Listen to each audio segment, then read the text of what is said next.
I was stargazing just a while ago. It was a clear night sky. And one of the things I like about stargazing at night, obviously at night, especially when there's just a clear night sky and it's just dark as hell, is that you look at all the stars, some galaxies, some planets, and you see that some have a different shine than others. Some have a brighter luminosity. Some are more. Not all of them are stars. Not all of them are galaxies. Not all of them are planets. But you look up and you see these celestial bodies just shining slowly, slowly, slowly, slowly moving.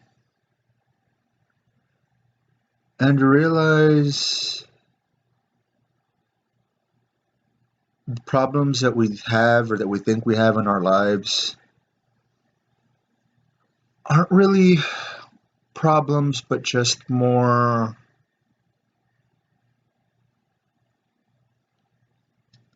it's like if you can only pick vanilla, chocolate, or strawberry, there's the only three flavors you have to choose. Is it really a choice? Is it really a choice when there's only three flavors to choose from? Is there a difference between the illusion of freedom or there just being a 33% chance you're going to choose this route, 33% chance you're going to go that route, and a 33% chance you're going to go that route? So, and I've just been really just been going insane in my head lately.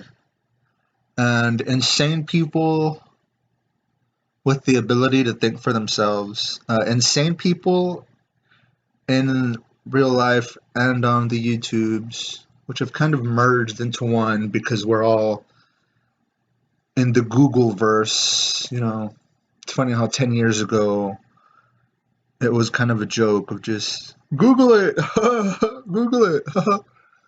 And now Google kind of runs the show. It's the Walt Disney of consciousness. And that's a video for another. I'll go off on that for like 10 minutes. 10 hours. But all in all, looking up at the stars and just, the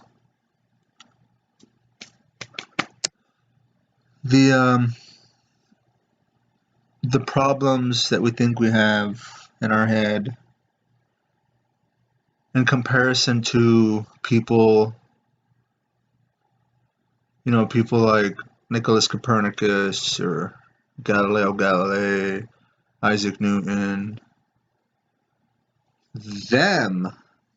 those people, those individuals in their time, looking up at the sky and asking why, wanting to know why, and eventually coming to the conclusion and understanding of what those celestial bodies were.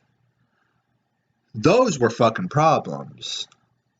Those were problems. And now, in the 21st century, you rewind a little bit and you're in the year 2019, and 9 times out of 10, people just look up at the night sky and they're like, meh, go on. Without giving a single amount of thought or a single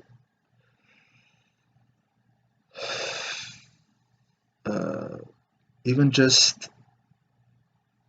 to just look up and ponder and think we're on the 21st century timeline and fortunate enough to know what these things were, yet whether we're going to pay our fucking Wi-Fi bill on time and our Wi-Fi is going to get shut off for 3 days. Oh no, the horror. I'm gonna have to wait 3 days without Wi-Fi. The horror.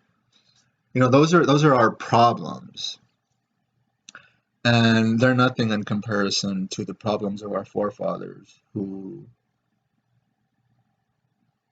really, really went against popular belief, went against what was then known as the truth, and kind of exposing religious dogma for being inaccurate when putting subjective thought and objective thought on the scales and saying, "Oh no, those aren't stars, those aren't planets, those aren't galaxies. They're